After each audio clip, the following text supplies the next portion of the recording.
Hello students, welcome to Assam Education YouTube channel. ছাত্ৰ ছাত্ৰীসকল আজি মই লৈ আহিছোঁ ভাৰতীয় পৰিৱেশ পৰিচয়ৰ চতুৰ্থ ক্লাছৰ সৌৰজগতৰ প্ৰাকৃতিক পৰিৱেশ অধ্যায়ৰ প্ৰশ্ন উত্তৰ। প্ৰথম প্ৰশ্ন হৈছে আমি বাস কৰা পৃথিৱীখন সৌৰজগতৰ এটা কি হয়? উত্তৰ হ'ব আমি বসবাস কৰা পৃথিৱীখন সৌৰজগতৰ এটা গ্ৰহ। দ্বিতীয় প্ৰশ্ন হ'ব দূৰত্ব হিচাপত সূৰ্যৰ পৰা পৃথিৱীৰ স্থান কিমান? উত্তৰ হ'ব দূৰত্ব হিচাপত সূৰ্যৰ পৰা পৃথিৱীৰ স্থান তৃতীয়।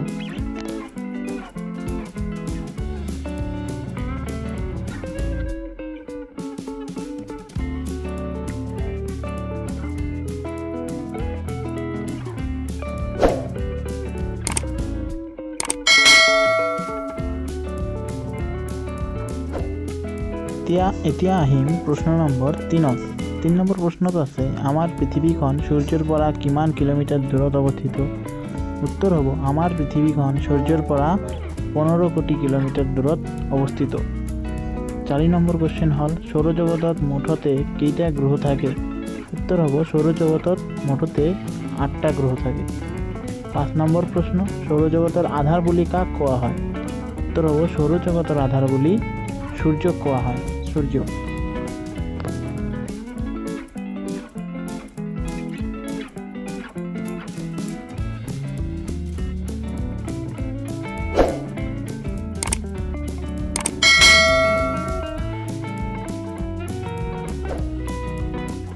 তাৰে পিছত আহিব প্ৰশ্ন নম্বৰ 6।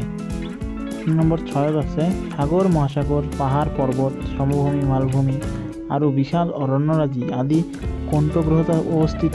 উত্তৰ হ'ব সাগৰ মহাসাগৰ পাহাৰ পৰ্বত সমভূমি মালভূমি আৰু বিশাল অৰণ্যৰাজি আদি পৃথিৱীত অৱস্থিত।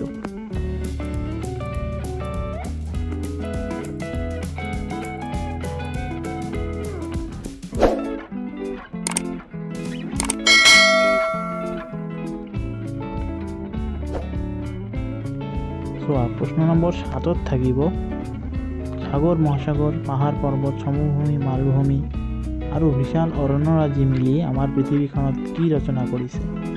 উত্তৰ হ'ব সাগৰ মহাসাগৰ পাহাৰ পৰ্বত সমভূমি মালভূমি আৰু বিশাল অৰণ্যৰাজি মিলি আমাৰ পৃথিৱীখনত প্ৰাকৃতিক পৰিৱেশ ৰচনা কৰিছে। প্ৰশ্ন নম্বৰ 8 সূৰ্যৰ সৈতে সকলোবোৰ গ্ৰহক একেলগে কি বোলা হয়? উত্তৰ হ'ব সূৰ্যৰ সৈতে সকলোবোৰ গ্ৰহক একেলগে সৌৰজগত বোলা হয়।